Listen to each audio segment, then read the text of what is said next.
নমস্কার বন্ধুরা, মনিজ রান্নাবাটিতে তোমাদের সবাইকে স্বাগত জানাচ্ছি। তো কেমন আছো তোমরা সবাই? আশা করছি তোমরা সবাই খুব ভালো আছো, সুস্থ আছো। তো চলো আজকে আমি তোমাদের সাথে শেয়ার করব একদম কচি কচি পটল দিয়ে কোনো পুর ভরা ঝামেলা ছাড়াই পনির পটলের রেসিপি। তো তোমরা অবশ্যই রেসিপিটা লাস্ট অবধি দেখতে থাকো, আশা করি রেসিপিটা তোমাদের খুব ভালো লাগবে। তো এখানে আমি কচি কচি দেখে পটল নিয়ে নিয়েছি। আন্দাজ মতো তোমরা তোমাদের আন্দাজ মতো নিয়ে নেবে যতটা প্রয়োজন। তো প্রথমেই আমি পটলগুলো দুদিকগুলোকে ভালো করে কেটে নিয়েছি। তো এবারে আমি পটলগুলোকে ছাড়িয়ে নেব। বা ছাড়ানো হচ্ছে বন্ধুরা, তোমরা একটুখানি যে খোসা রেখে যেইভাবে পটলগুলো ছাড়াই ঠিক সেইভাবে তোমরা পটলগুলোকে ছাড়িয়ে নেবে। দেখো ঠিক এইভাবে তোমরা পটলগুলোকে ছাড়িয়ে নেবে। তো দেখতেই পাচ্ছ আমি সব পটলগুলোকে ছাড়িয়ে নিয়েছি। তো এবারে যেহেতু পটলগুলো গোটা গোটা রয়েছে, তো একটু যাতে পটলের ভেতরে মশলা ঢোকে, তো তার জন্য আমি দেখো পটলগুলোকে ভালো করে একটুখানি করে চিড়ে দিচ্ছি যাতে এর ভেতরে ভালো সুন্দরভাবে মশলা ঢোকে আর এটা আমাদের খেতেও খুব যাতে ভালো টেস্টি হয়। তো চলো সব পটলগুলোকে আমি এইভাবে ভালো করে চিড়ে নিয়েছি, সবগুলোকেই চিড়ে নিয়েছি। তো চলো এবারে রান্নাতে যাওয়া যাক। তো এখানে আমি কড়াই বসিয়ে সর্ষের তেল দিয়ে দিলাম। তেলটা ভালো মতো গরম হয়ে এলে এখানে আমি যে পটলগুলো রেখেছি সেটা একটু আমি ভেজে নেব। তো আগেই আমি একটুখানি নুন দিয়ে দিলাম যাতে পটলের গায়ে সব নুনগুলো ভালো মতো ঢুকে যায়। তো এবারে আমি পটলগুলোকে ভালো করে লাল লাল করে ভেজে নেব।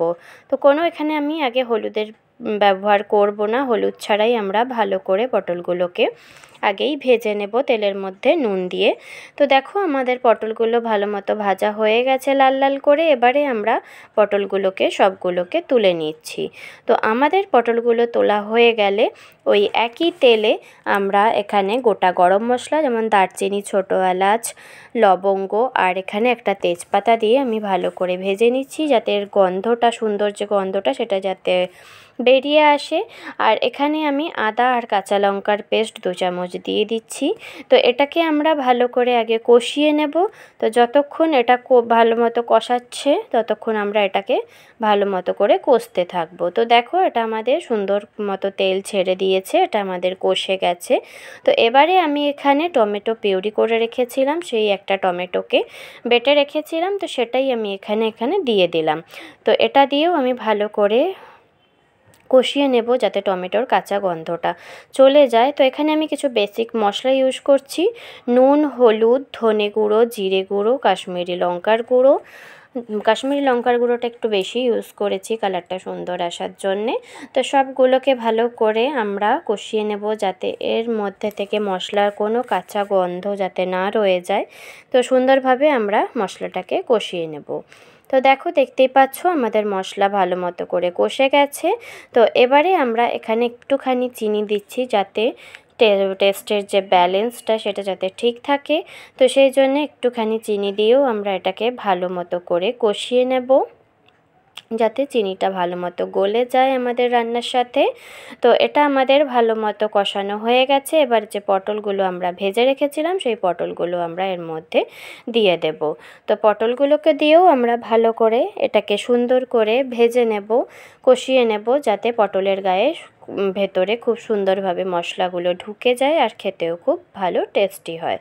তো ভালো মতো দেখো আমাদের পটলগুলো কষানো হয়ে গেছে, দেখতেই পাচ্ছ পটলগুলো পুরো প্রায় 90% সেদ্ধ হয়েই গেছে, খুব বেশি জল দেওয়ার দরকার নেই।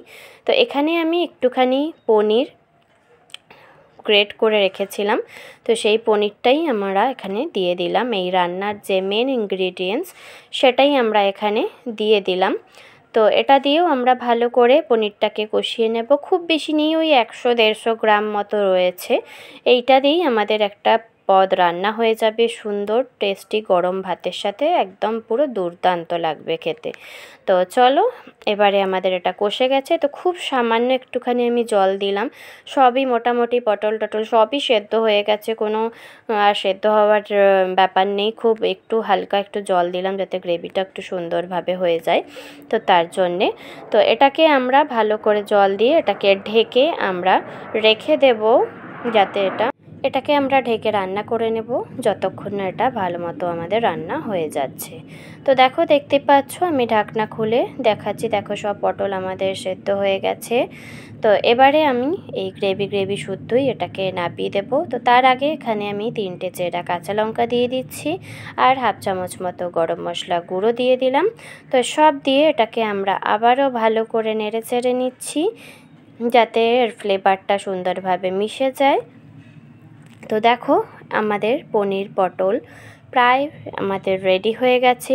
তো কিছুক্ষণ রেস্টিং টাইমে রেখে আমি তোমাদের সাথে এটা সার্ভ করে দেখাচ্ছি। তো দেখো আমাদের পনির পটল খুব সহজেই রেডি হয়ে গেল। অবশ্যই এটা কচি কচি পটল দিয়ে করার চেষ্টা করবে, তাহলে খুব ভালো সুন্দর হবে, টেস্টিও হবে। আর অবশ্যই গরম ভাতের সাথে সার্ভ করো, খুব ভালো লাগবে।